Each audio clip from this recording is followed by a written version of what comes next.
चंद्रशेखर हमारे साथ मौजूद हैं, हम उनसे खुद बात करेंगे। आज गोरखपुर आए हुए हैं, इसके पहले भी गोरखपुर से उन्होंने योगी आदित्यनाथ के खिलाफ चुनाव लड़ा था।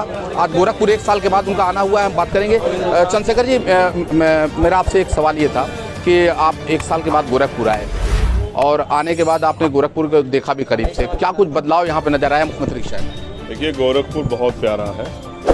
जिन लोगों के पास लंबे समय से शासन सत्ता रही है, जिनको गोरखपुर की समस्याओं के लिए लड़ना था, पिछले इलेक्शन में हमने लगातार उन मांगों को उठा के सरकार के उन लोगों को मजबूर किया कि वो उन बुनियादी समस्या को समस्या समझ के उनका निदान करें। एक जो सबसे बड़ी समस्या थी गोरखपुर की कि यहाँ पानी से लोगों को जल भराव से निजात नहीं मिलता था। मुझे कल आके जानकारी मिली कि जिन मांगों को मैंने उठाया था, मुख्यमंत्री ने उनको गंभीरता से लेकर उन पर काम करने का प्रयास किया है, लेकिन जो और यातायात की समस्या है या रोजगार की समस्या है, जो नशे की समस्या, क्राइम की समस्या, उस पर बड़ा काम नहीं हुआ है। आज भी लगातार गोरखपुर क्षेत्र में हत्याएं, नशे के कारोबार, लूटपाट, ये बड़े पैमाने पे देखी जा रही हैं। तो इन पे भी सरकार के लोग गंभीरता से काम करना चाहिए। मुख्यमंत्री को तो सबसे ज़्यादा ताकत है उत्तर प्रदेश में। अगर वो अपने जिले में ही अच्छा काम नहीं कर पा रहे हैं तो इससे उनकी कार्यशैली पर प्रश्न चिन्ह लगता है। अच्छा, रामचरितमानस को लेके एक बहुत ही बड़ा घमासान मचा हुआ है कुछ छंदों के ऊपर, तो आप क्या मानते हैं? जैसे स्वामी विवेकानंद मौर्य ने कहा कि इन रामचरितमानस से इन छंदों को निकाल देना चाहिए, आप मानते हैं कि वो गलत है या सही? देखिए, कई ऐसे महाकाव्य और काव्य हैं। एक काव्य ऐसा है जो कहता है कि अगर उसको पहले संविधान के रूप में भी यहाँ यूज किया गया लंबे समय, जिसको बाबा साहब अम्बेडकर ने जलाया भी, मनुस्मृति जिसको हम लोग कहते हैं, उसमें लिखा गया अगर शूद्र धन संचय कर ले तो उसके धन को छीनने का अधिकार एक वर्ग को है। अगर वो मंत्र सुन ले तो उसके कान में पिघला के शीशा गिरने का अधिकार का ये अपराध है, मंत्र सुनना, तो उसके कान में पिघला के शीशा डाला जाना चाहिए। अगर वो मंत्र का उच्चारण करते उसकी जीभ काट लेनी चाहिए। मंदिर में जाने से मंदिर अपवित्र हो जाता है। इस तरह के जिस भी काव्य, महाकाव्य या जो भी धर्म ग्रंथ में इस तरह की टिप्पणियाँ हैं, मैं चाहता हूँ उनको निकालना चाहिए। उनमें सुधार की जरूरत है। गली सड़ी व्यवस्था में अब लोगों को जीने की आदत नहीं है। कोई भी समाज, चाहे वो महिलाएं हों, शूद्र हों, दलित हों, पिछड़े हों, आदिवासी, कोई भी अन्य धर्म में, वो अपमान नहीं सहना चाहते।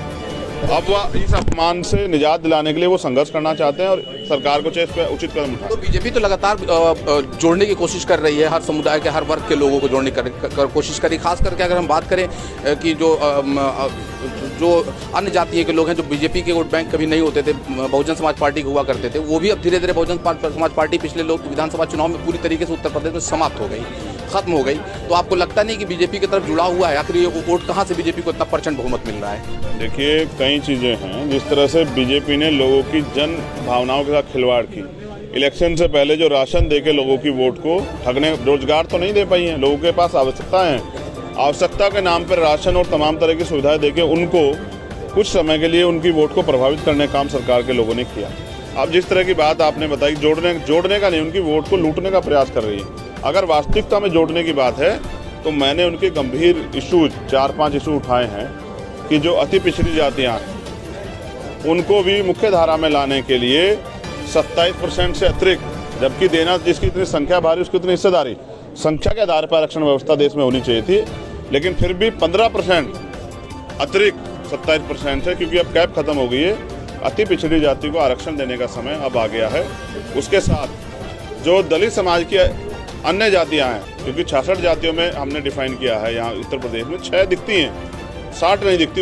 उनकी संख्या बहुत कम है, उन पे अभी तक पढ़ाई का अवसर भी पूर्ण रूप से नहीं मिला उनको, नौकरियों का तो बहुत दूर की बात है। उनको मुख्य धारा में लाके 5% अधिकृत आरक्षण उन जातियों को देना चाहिए। मेरा आखिरी सवाल आपसे ये है कि मोहन भागवत जी और आरएसएस अब दलित वोट की तरफ जो है सींग लगाने की कोशिश कर रही है। शायद 2024 लोकसभा के लिए रणनीति तैयार की जा रही है, तो आप किस तरीके से दलितों को वोट को सहेजेंगे अपनी तरफ? देखिए, वो तो मेरे साथी अब तक गुमराह हो रहे थे, धीरे धीरे विश्वास कर रहे, साथ आ रहे हैं। अब आप इस चीज़ को नोटिस कीजिए, कल जो स्टेटमेंट मोहन भागवत जी ने दिया कि जाति भगवान ने नहीं ब्राह्मणों द्वारा बनाई गई है, ऐसा स्टेटमेंट देने की नौबत क्यों आन पड़ी?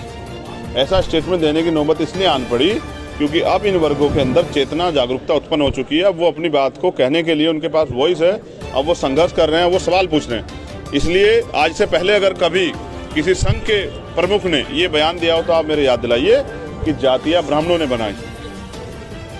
ये बयान इसलिए देना पड़ा कि इन वर्गों में अब जो जागरूकता पैदा हुई है एजुकेशन की बदौलत, वो सवाल कर रहे हैं और सवाल का जवाब सरकारों को और जो मठाधीश बैठे उनको देना पड़ेगा। एजुकेशन का बजट इस बार कम किया है, बजट में एजुकेशन का जो बजट था उसको कम किया, हेल्थ का बजट कम किया। क्यों कम किया है बताए सरकार? क्या पढ़ने के लिए साधन कम, पहले से साधन ज़्यादा थे जो अब कम किए गए? अभी भी लोगों को अच्छी पढ़ाई नहीं मिल रही है। प्राइवेट, एक तरफ अमीरों के लिए प्राइवेट स्कूल, गरीबों के लिए सरकारी स्कूल का बजट कम करे। क्यों भाई? अमीर लोग प्राइवेट हॉस्पिटल में इलाज करा लेंगे, लेकिन गरीब कहाँ कराएंगे? वो गरीबों के लिए सरकार उसका भी बजट कम कर रहे हो। आप देखें ना, गोरखपुर के बारे में पूछे शुरू में, आप जाइए एम्स में, एम्स के नाम का ढिंडोरा पिटा मुख्यमंत्री ने। बताइए क्या अभी वहाँ डॉक्टर्स अवेलेबल हैं या नहीं है? क्या बुनियादी सुविधाएं जो हॉस्पिटल में चाहिए वो हैं या नहीं है? तो सिर्फ उद्घाटन करके वाहवाही लूटने वाली सरकार को जवाब देना पड़ेगा। मैं गोरखपुर इसलिए आया कि शायद मुख्यमंत्री यहाँ से नज़दीक से सुन लें, क्योंकि उनको लखनऊ में बैठ के वंचितों की, शोषितों की आवाज़ नहीं जाती। आप जवाब देना पड़ेगा और जवाब दे से नहीं भाग सकते मुख्यमंत्री।